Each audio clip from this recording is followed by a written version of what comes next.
Everyone knows that construction isn't exactly a flawless process, but there's one big problem that plagues the construction industry and obstructs open communication and comprehension between the contractor, the design professional, the client, and the consultants on the project, and that's the vocabulary and terminology that we use. Very similar to talking to someone who doesn't speak your language fluently, you're likely going to have different interpretations of the same word, and this can lead to very different assumptions, especially across different disciplines.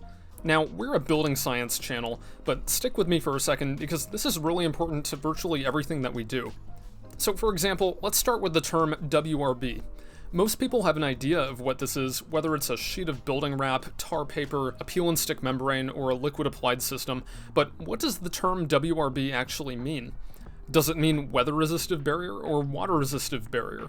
The terms are used interchangeably, not only by industry professionals, but it even shows up in the building code.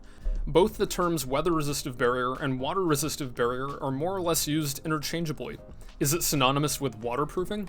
How many times have you seen a moisture barrier specified in the drawings?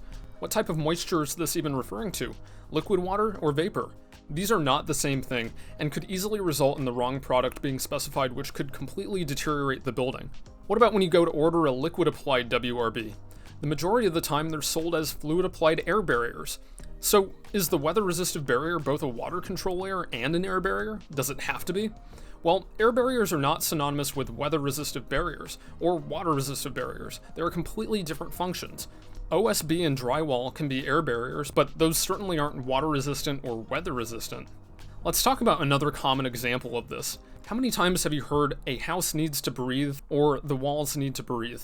This means a lot of different things to a lot of different people and disciplines, and it stems from a misunderstanding of the differences between vapor diffusion, air leakage, and how those mechanisms interact with mechanical ventilation.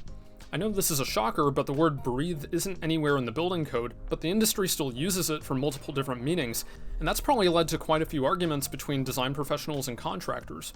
Some people use the word breathe to refer to vapor permeability or permeance, basically referring to how a material manages vapor diffusion to allow for drying. Others use the word breathe to refer to air leakage, and some use the word breathe to refer to mechanical ventilation systems. The problem with this is that no one actually knows what the word breathe means. Are we concerned about trapping moisture? Are we concerned about bringing in fresh air and exhausting stale air? Are we talking about natural ventilation? All of these have real repercussions and consequences if we're not on the same page.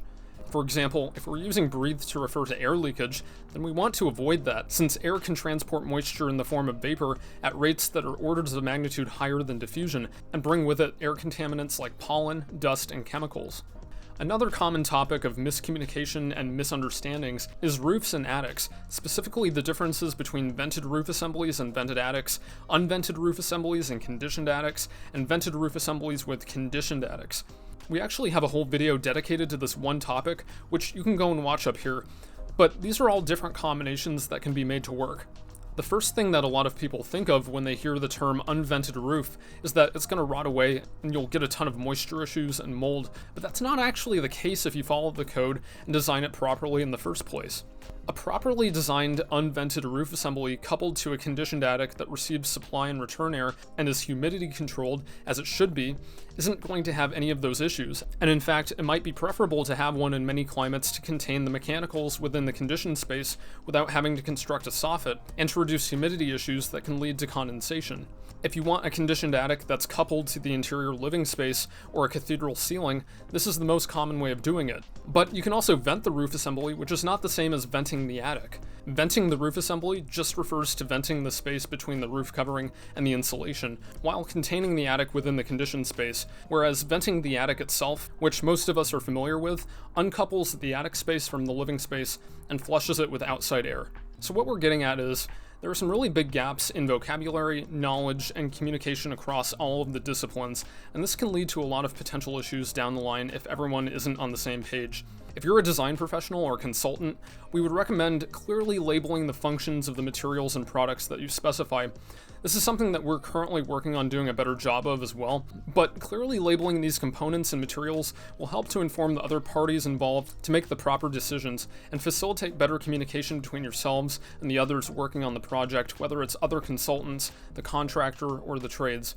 For example, if the self-adhered weather-resistant barrier that you specify on your walls is serving both as a water and air control layer, label it in parentheses as water and air control layer. If it's also serving as a vapor retarder, add that in there too. If you're using a piece of rigid foam as a capillary break, label it as a capillary break rather than just insulation, or if the rigid foam insulation is serving as an air barrier and a vapor retarder, label it as an air barrier and vapor retarder for condensation control. Now, if you're a contractor or builder, ask questions, don't make any assumptions. It could be that the material or product specified is the wrong material, especially if it's not labeled correctly. If you see a vague term like moisture barrier on a wall assembly, ask for clarification and some specifications. It'll reduce your risk and help to ensure that it gets built properly without risking issues like condensation or mold growth. On a broader note, we have to be more clear about the terminology that we're using. Words mean something. They're not all interchangeable. We have to speak the same language to ensure the long-term success of the project. If you found this video helpful, make sure to leave a like and subscribe for more weekly building science videos, and head over to our website at asiri-designs.com where we have over 150 free building science articles that cover a wide range of topics.